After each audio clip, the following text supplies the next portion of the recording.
नमस्कार, आपल्या सर्वांचं शिवशाही न्यूजमध्ये स्वागत आहे.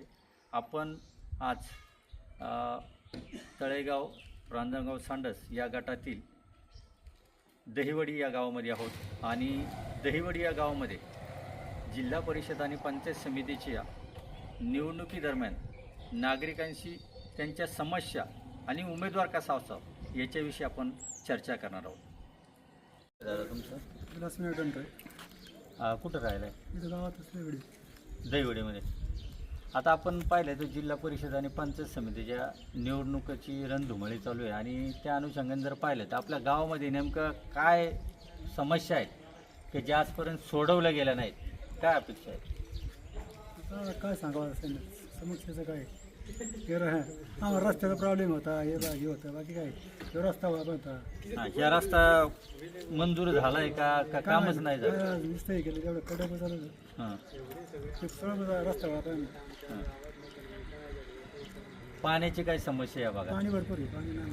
काय बिबट्याचा स्मशानभूमीचा आमचा प्रॉब्लेम सगळे आमदार गेले, सगळे गेले.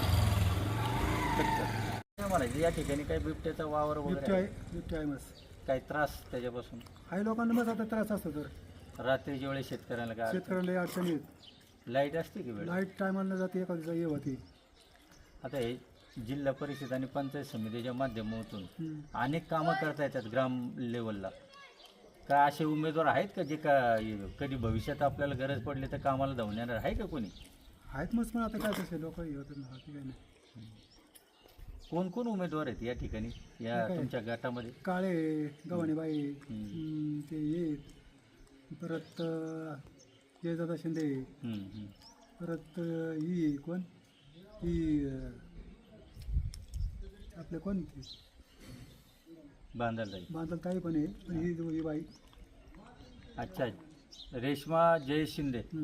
अच्छा, आता जर आपल्याला पाहिलं तर खरंच आपल्याला आपल्या विकास कामांना असन किंवा आपल्या आड्या राहील की जो आपल्याला नेहमी मदतीला असतो किंवा त्यांनी चांगलं काम केलेलं आहे, असे काय आहे का कोणी एखादा की ज्यांनी यापूर्वी कधी काम केलंय? नाही, कामं केलेत ना. कामं केल्यात जिल्हा परिषदेच्या माध्यमातून, पंचायत समितीच्या माध्यमातून काम केलेत. आता ही ना तसं पाहिलं तर विधान सभेची ही रंगीत तालीम मानली जाते याला. म्हणजे याच्यातूनच येणाऱ्या काळात कोणी आमदारकीसाठी दावेदारी करू शकतो. पण आपल्याला उमेदवार निवडताना नेमकं त्याची कामाची आणि विकासाची बाजू पाहिली पाहिजे ना. बरोबर आहे. दोन्ही काय, कामाची पण विकासाची पाहिजे. नुसतं कामं केली पाहिजे त्यांनी, असं कामं केली पाहिजे. काही एखाद्या गेल्या 25 वर्षामध्ये एखाद्या उमेदवाराने काही कामं केलेली आठवतात का? नाही केलेत ना कामं. काय काम झाले आपल्या? बांधरबाईंनी केलेत नाही, रस्त्याची कामं केले. कामं केलेत म्हणजे गेल्या वेळेस त्या होत्या, त्यांनी कामं चांगली केले तिथं केले. काय एखादं काम सांगता येईल का त्यांनी? रस्त्याचे नाही गेले पुढं तिकडे बाजूला रस्ते. आता ह्या आपण जर पाहिलं तर गावामध्ये शाळांची स्थिती पाहिली, बेरोजगारांसाठी बी खूप मोठे समस्या दिवसेंदिवस उद्भवतात. त्याच्यासाठी शाळेसाठी पण पाहिजे, लोकांना हे पाहिजे, रोजगार पाहिजे. रोजगार पाहिजे.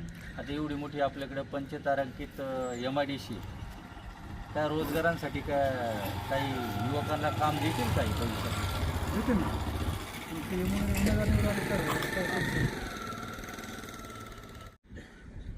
काय कोणाची जमीची बाजू असून जो चांगला कामाचा माणूस, सांगता येत नाही. कामाचा पण टप आहे ना, येईन असं सांगता टप येईल. आहे.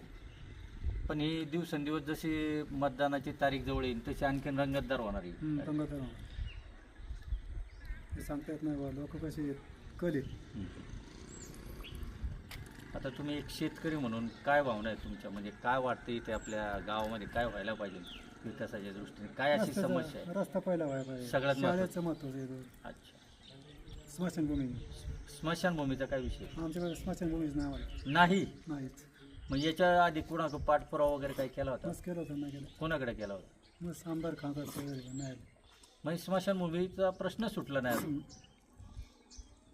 आता याच्यामध्ये कोणी दिसतोय का उमेदवार जो तुमचा स्मशानभूमीचा प्रश्न सोडू शकेल, असा आहे का एखादा कोणी?